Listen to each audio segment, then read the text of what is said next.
Los secuenciales son circuitos lógicos en los que el valor de su salida depende no solo de los valores presentes en sus entradas, sino también de la memoria almacenada en el dispositivo. Los flash son dispositivos secuenciales asíncronos, es decir, son útiles para almacenar información binaria y solo para diseñar circuitos asíncronos. Existen diferentes tipos de latch.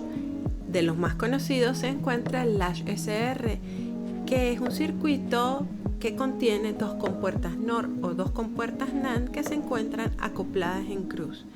Ellas van a presentar dos salidas, que va a ser Q y Q negada, y esas salidas dependen de lo que se encuentran en sus entradas y en la memoria del dispositivo diseñado.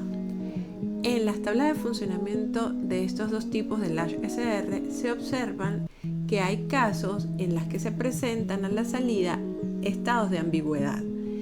Estos casos deben evitarse porque no producen en la salida un valor que pueda definirse.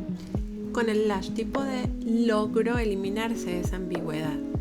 Lo que se añadió fue una entrada de habilitación. De esta manera podemos observar en la tabla de funcionamiento que no se presenta ambigüedad y que o muestra lo que está en la memoria del dispositivo o setea o resetea. El latch JK está diseñado también para eliminar esa condición de indeterminación, pero adiciona, dependiendo de la combinación, un caso más en la tabla de funcionamiento que pueden observar en la diapositiva. Cuando los latch tengan entradas de habilitación, ellos generan un cambio es cuando esa entrada se encuentra activa. Los flip-flops son dispositivos secuenciales que toman muestras de sus entradas y generan una salida, pero que dependen de la transición de una entrada externa de reloj. Estas transiciones pueden darse de dos maneras. La transición positiva de reloj es cuando ocurre un cambio de 0 a 1 y la transición negativa de reloj es cuando ocurre un cambio de 1 a 0. También son llamadas flanco de subida, la transición positiva, y flanco de bajada, la transición negativa. En el flip-flop SR observamos que la única diferencia con respecto al latch es que tiene una entrada de reloj que posee una burbuja fuera del triángulo. El triángulo indica que es el reloj y la burbuja fuera indica que se activa en el flanco de bajada.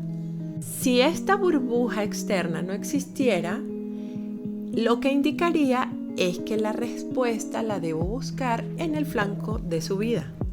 Así como en el flip-flop SR, el flip-flop tipo D, el flip-flop JK, tienen la misma tabla de los latch. La única diferencia es que son habilitados según la entrada de reloj. Cuando en un flip-flop JK se interconectan ambas entradas, se forma un flip-flop que se llamó el flip-flop tipo T. Aquí pueden observar su símbolo y la tabla de funcionamiento. Vamos a ver algunos ejemplos para cada uno de ellos. Vamos a graficar Q, que sería la salida para el flip-flop SR que se muestra a continuación, suponiendo el estado inicial 0, es decir, como la memoria con la que viene el dispositivo va a ser igual a 0. En este caso observamos que el flanco en el que él se activará es el flanco de subida.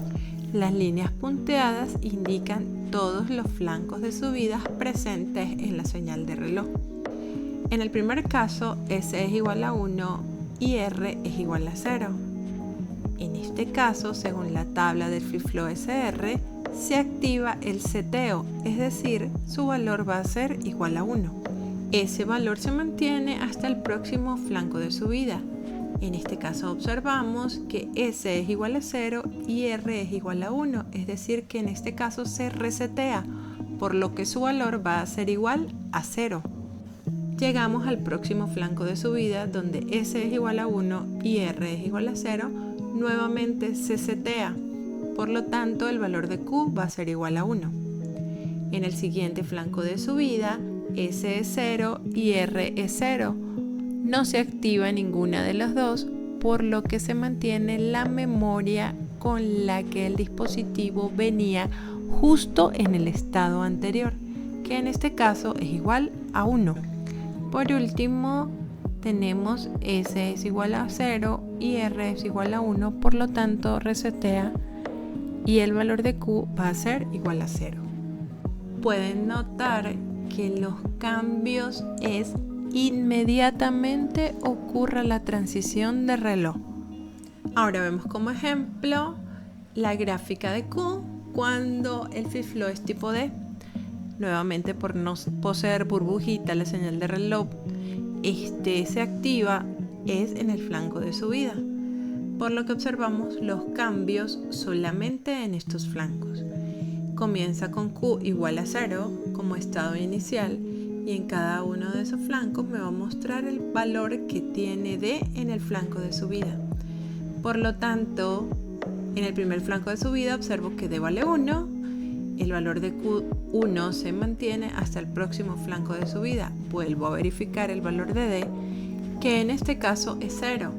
Ese 0 se mantiene hasta el próximo flanco de subida.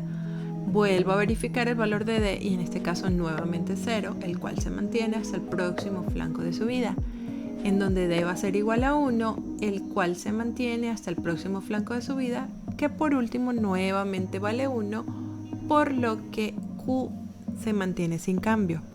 Para el caso del flip-flop JK vamos a hacer el mismo análisis que hemos hecho con los anteriores y notamos que también vamos a hacer en la transición positiva de reloj. Comenzamos en la primera transición donde observamos que J vale 1 y K vale 0. En este caso Q sería igual a 1, es decir, se setea. En el próximo flanco de subida observamos que J es igual a 0 y K es igual a 1, por lo tanto Q va a ser igual a 0, es decir, se resetea. En la próxima transición de reloj, J es igual a 1 y K es igual a 1, por lo tanto lo que voy a observar es el complemento de Q. Q venía con un valor igual a 0, si lo complemento ahora el valor sería igual a 1.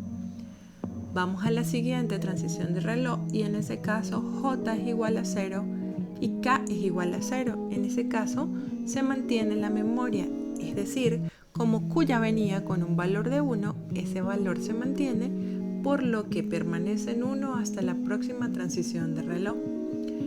Por último observamos que J es igual a 1 y K es igual a 1.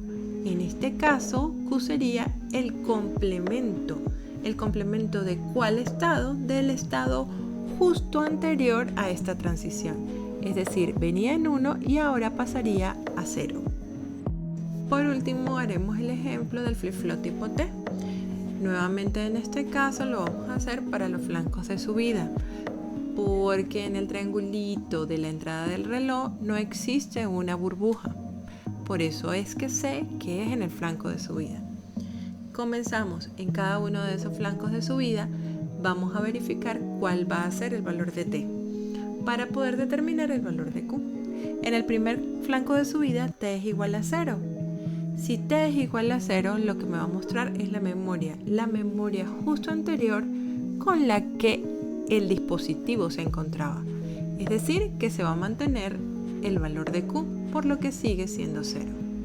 En el próximo flanco de subida nuevamente T es 0, es decir que se mantiene la memoria. En el siguiente flanco de subida ya T es 1. Cuando es 1 lo que me muestra es el complemento de la memoria, es decir, la memoria estaba en 0, que es el valor de Q, y lo que me va a mostrar ahora es su complemento, que en este caso sería 1.